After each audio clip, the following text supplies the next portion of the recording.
Hey, Fidelity, how can I remember to invest every month? With the Fidelity app, you can choose a schedule and set up recurring investments in stocks and ETFs. Oh, that sounds easier than I thought. You got this. Yeah, I do. Now, where did I put my keys? You will find them where you left them. Investing involves risk, including risk of loss. Fidelity Brokerage Services, LLC, member NYSE, SIPC.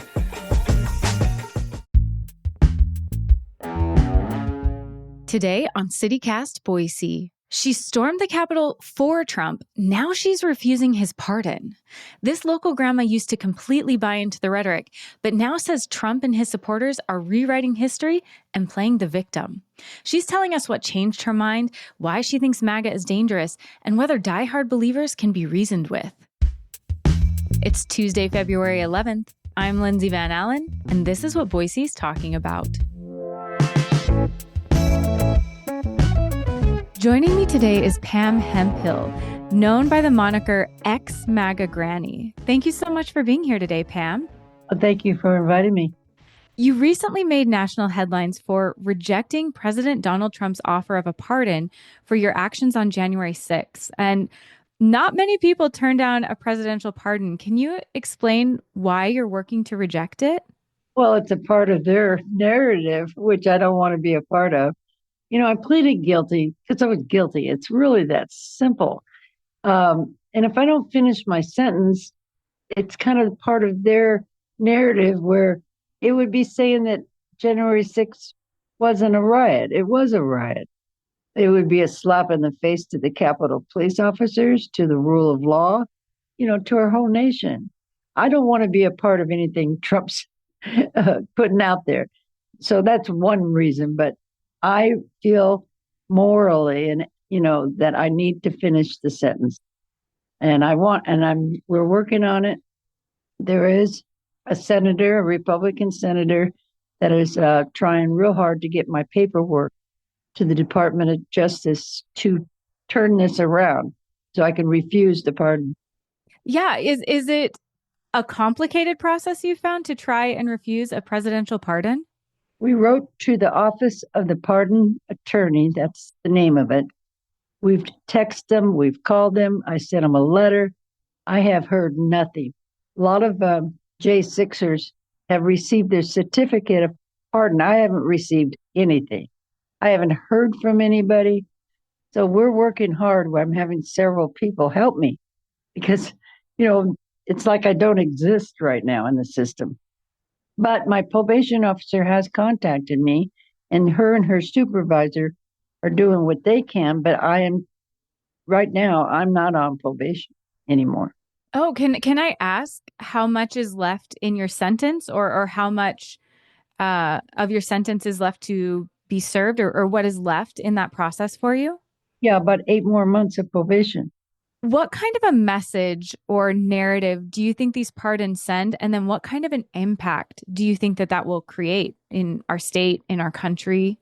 Oh, it's a horrifying message that January 6th was not an insurrection, that Trump said they were peaceful. The whole narrative of January 6th is a lie. It's disinformation. I've been working on this for about a year and a half since I turned and realized everything they were sharing was propaganda. Pam, what kind of responses have you gotten for speaking out against Trump and MAGA and rejecting Trump's pardon? Oh, well, they call me everything you can think of, and of course a traitor, and I never was a MAGA. They don't like it.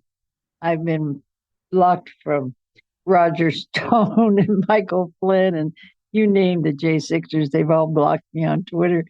They're upset at me. Of course, that they would be. They're in a cult. And you try to leave a cult, they're going to come after you with everything they've got. They're vicious. And I don't care. I don't like bullies.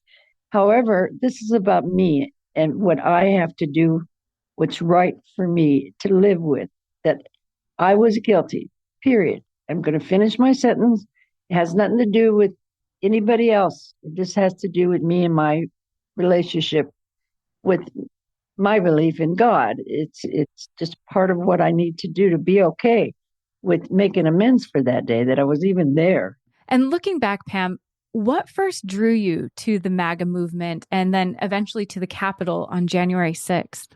Well, I had retired as an alcohol and drug counselor in 2011, and I was bored, and I heard about a protest going on in North Dakota. It was called the No Dapple. It was the first Native American protest going against a pipeline that was going through their land. So I went there, and I came back and followed that for about a year, and that's what kind of got me into politics. And then I saw different things going on in the community, and the MAGA girls, they were flying flags for Trump, gotten a hold of me and asked if I would come out there and videotape and interview people for them, just as a volunteer. And I said, sure, I would like to do that. I was bored. When you're retired, you need something to do. And of course, right away, the propaganda was going on, and I'm not one to study news or read books about politics. That the Democrats were trying to turn this into a communist nation. And I said, oh my God, really? And then, of course, with them, though, if you come back with any information, they gaslight you and say, oh, don't be listening to that channel. Don't read that article.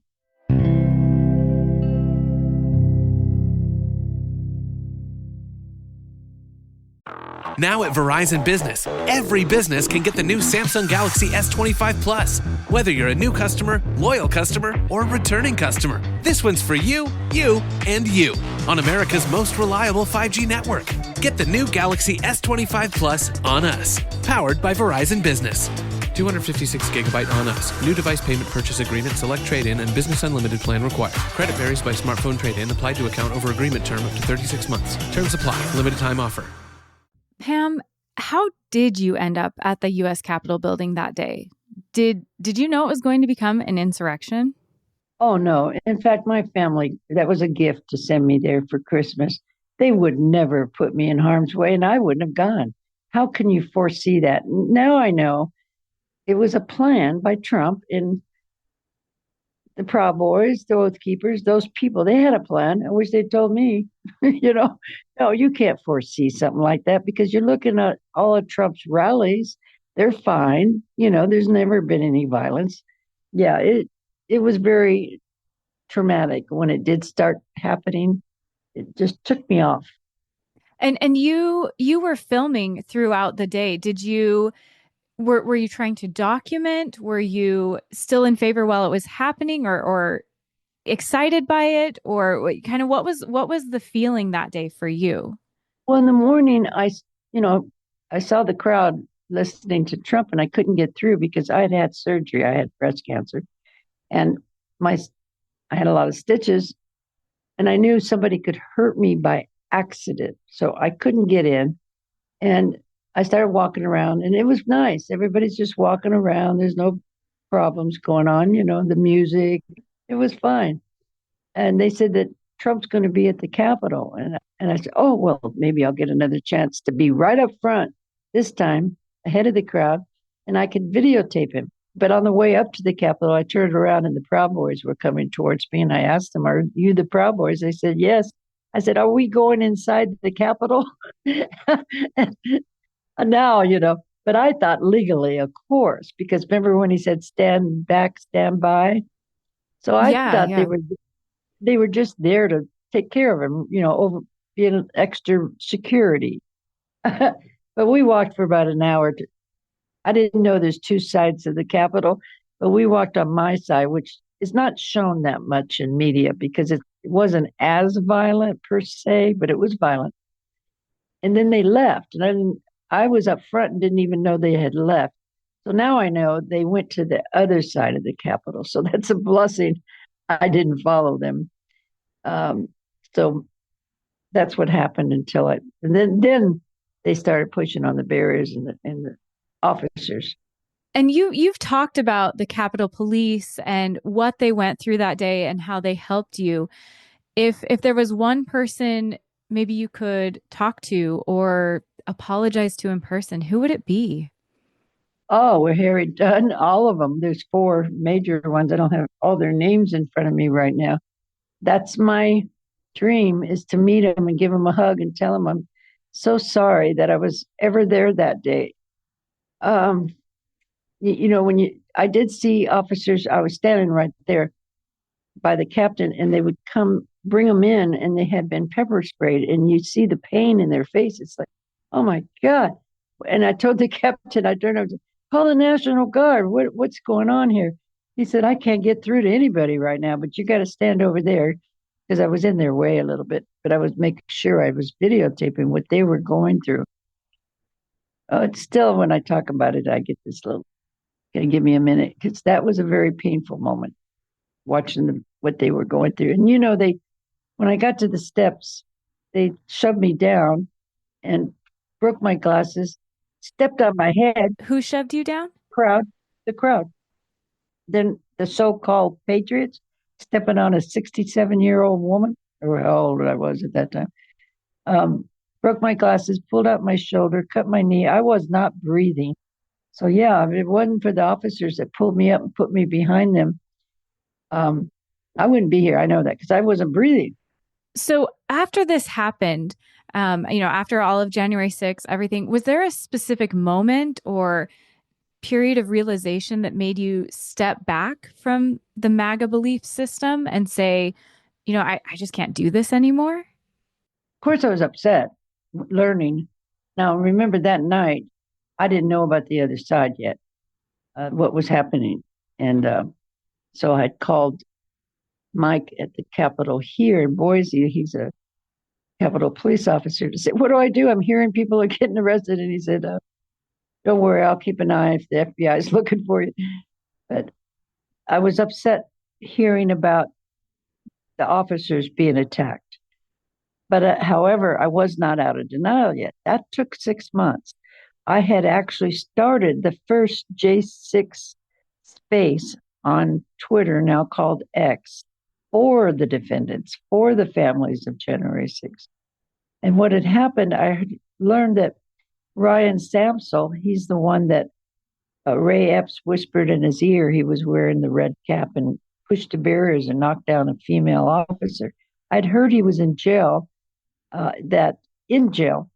Gateway Pundit put an article out that he had lost his whole eye in jail. And I thought, that's not okay. I don't care what he's done. And I did my own research, had contacts at that time, and found out he was lying. And that upset me. So I went back to my space, told everybody, and they yelled at me and said, no, I don't care who you're talking to. That's not true. He did, the guards beat him up, blah, blah, blah, blah, blah. And I said, okay. Then I found out something else, and I brought that to them. They yelled at me again. And so then they just wouldn't let me back in the space. It was my space, but I was the co-host at that time. They wouldn't let me back in. I said, that's it. They're lying. So I started the J6 gaslighting space, and that's when the sedition hunters, some real researchers, and the Democrats came in and started helping me. In between this, though, I went and saw my therapist because I was like, what's going on here? I'm finding out Megan's lying. I'm not still wondering about Trump. So I went to see a therapist to work through this. And he looked at me, and I'm still playing victim. Well, to my doctor, I'd say, I didn't mean to break the law. And he looked at me and said, Miss Hemphill, you're not a victim of January 6th. I'm sorry, but you're a volunteer. You could have left. And I said, I'm never going back to see that therapist again. But I went home that night. See, I've been sober for 45 years. And one of the 12 steps that I have to work says, when you're wrong, promptly admit it. And I had to get honest and do some introspection. And he was right. I broke the law. It's that simple. I have to take responsibility and admit that. And it wasn't easy. It's always hard to look at something you've done and go, no, this was totally, totally my fault. There's nobody to blame. I had a choice. I could have left. And let's just let it go. And that's how it kind of gets started for me. Do you think there's a way to work with people to bring them back from extremism, or does it have to be a personal journey with personal accountability, personal realizations like the one that you went through? As an alcohol and drug counselor, my own experience with myself is approaching somebody in denial that's in a cult, it's the same thing as being in denial about your addiction. They don't want to hear you. They'll shut you off real quick because they're in denial. I'll confront you real quick and say, hey, you're going in the wrong direction. Trump is a cult leader. I'm more confrontive and really upfront. And each person, you have to know how to approach them. Not everybody would be able to handle that type of approach. They wouldn't want to talk to me. You know your family member or your friend better than I do. So how you approach them after getting some information, then you can say, hey, I know the tools. I know how to approach this person. Some you have to go slow with. Some you're going to have to be more confrontational. Some you just never can talk to again because they're not going to even listen to you.